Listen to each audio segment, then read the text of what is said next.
Une femme a choisi la richesse et rejeté l'amour. 3 ans plus tard, cet homme pauvre est revenu millionnaire. Mais c'était trop tard. Cette histoire vous montrera le prix à payer quand vous prenez des décisions sous la pression des autres et non avec votre cœur. Restez jusqu'à la fin. Likez cette vidéo et n'oubliez pas de vous abonner pour plus d'histoires inspirantes. L'histoire commence maintenant. Dans le petit village de Kasake, en Afrique de l'Ouest, vivait une belle femme de 32 ans nommée Adama. Fille unique de sa famille, elle avait tout fait pour ses parents. Mais il lui manquait une chose, le mariage. Toutes ses amies du village s'étaient mariées et avaient eu des enfants. Mais Adama était toujours célibataire. Les villageois chuchotaient « 32 ans et toujours pas mariée, qui voudra d'elle maintenant ?» Sa mère répétait chaque soir la même chose. « Ma fille, l'âge avance. Si quelqu'un te demande en mariage, accepte immédiatement. » Mais le cœur d'Adama appartenait à quelqu'un d'autre, à un homme nommé Kokou, le pauvre fermier du village. Kokou avait 28 ans, pauvre, mais travailleur, gentil et profondément amoureux d'Adama. Chaque soir, il se retrouvait secrètement sous le grand baobab du village. « Adama, je suis pauvre maintenant, mais je te promets que je te construirai une vie digne de toi. Je n'ai besoin que de ton cœur, Kokou. Quand allons-nous le dire à ta famille? Attendons encore un peu. Ma mère n'acceptera jamais si elle connaît ta situation financière. » Ils étaient heureux ensemble, profondément heureux. Mais ce bonheur allait être de très courte durée. Un jour, une Mercedes noire est arrivée au village. Un homme en est descendu. Monsieur Mensa, 58 ans, riche commerçant de la ville. Sa robe traditionnelle était brodée d'or. Une énorme bague brillait à son doigt. Il s'est dirigé directement vers la maison d'Adama. « Respectable Kwame et Ama, je veux épouser votre fille Adama. Je vous offre 10 millions de francs de dot, 20 vaches et des bijoux en or. » 10 millions? La mère d'Adama avait pris sa décision à ce moment précis. Cette opportunité ne pouvait pas être manquée. Ce soir-là, la dispute a éclaté à la maison.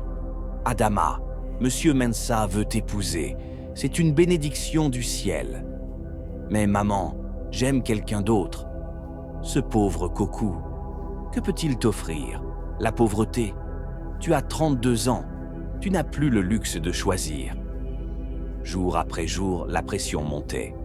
La famille, les voisins, les anciens du village. Tout le monde disait la même chose. Après des jours interminables de pression, Adama a fini par céder.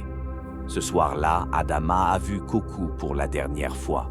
« Kokou, je ne peux pas désobéir à ma famille. Je dois épouser Monsieur Mensa. Donc, tu me quittes pour l'argent? Je t'aurais aimé pour toujours, Adama, chaque jour de ma vie. S'il te plaît, comprends. Je comprends très bien. L'argent est plus important que moi. Bonne chance dans ta vie de richesse. » Kokou a tourné le dos et a marché dans l'obscurité. Adama est resté figé sur place, les larmes coulant sans fin sur ses joues. Le mariage fut magnifique. Musique, danse, nourriture en abondance. Mais Adama n'a jamais souri. Dans la foule, elle a aperçu Kokou au loin. Il pleurait en silence, puis il a tourné le dos et a quitté le village pour ne jamais revenir. Adama a déménagé en ville avec son nouveau mari. Grande villa, piscine, voiture de luxe, domestique, tout y était, sauf le bonheur. Monsieur Mensa ne la traitait pas comme une épouse, mais comme une possession, une vitrine. « Tu es ma vitrine, sois belle, sers mes invités et ne parle pas trop. » Chaque nuit, Adama pleurait dans son grand lit vide. Elle pensait à Kokou, à son sourire, à son amour sincère. 3 longues années ont passé ainsi. Un jour, Monsieur Mensa a emmené Adama à une grande conférence d'affaires. Les lumières se sont éteintes. Un projecteur a illuminé la scène. L'orateur est monté sur scène. Adama s'est figée, Son cœur s'est arrêté. L'homme sur scène, c'était Kokou. Mais ce n'était plus le pauvre fermier qu'elle connaissait. Costume élégant, posture confiante, il était le PDG d'une grande entreprise de technologies agricoles. Mesdames et messieurs, je m'appelle Kokou Mansa. Il y a 3 ans, j'étais un simple fermier. La femme que j'aimais m'a quitté parce que je n'avais pas d'argent. Ce jour-là, je me suis fait une promesse. Je prouverai ma valeur au monde entier. J'ai fait des études universitaires. J'ai appris les technologies agricoles modernes. J'ai créé une entreprise. Aujourd'hui, mon entreprise vaut 50 millions de dollars. Et j'ai compris quelque chose d'important. Parfois, ce que nous perdons nous mène à ce que nous sommes destinés à gagner. Les larmes d'Adama coulaient, sans contrôle. Après la conférence, tremblante, Adama s'est courageusement approchée de lui. « Kokou, je suis tellement désolé. C'est du passé, Adama. En vérité, je devrais te remercier. Sans toi, sans cette douleur, je ne serais jamais devenu aussi fort. » À ce moment, une belle femme élégante les a rejoints. « Voici mon épouse, Amina.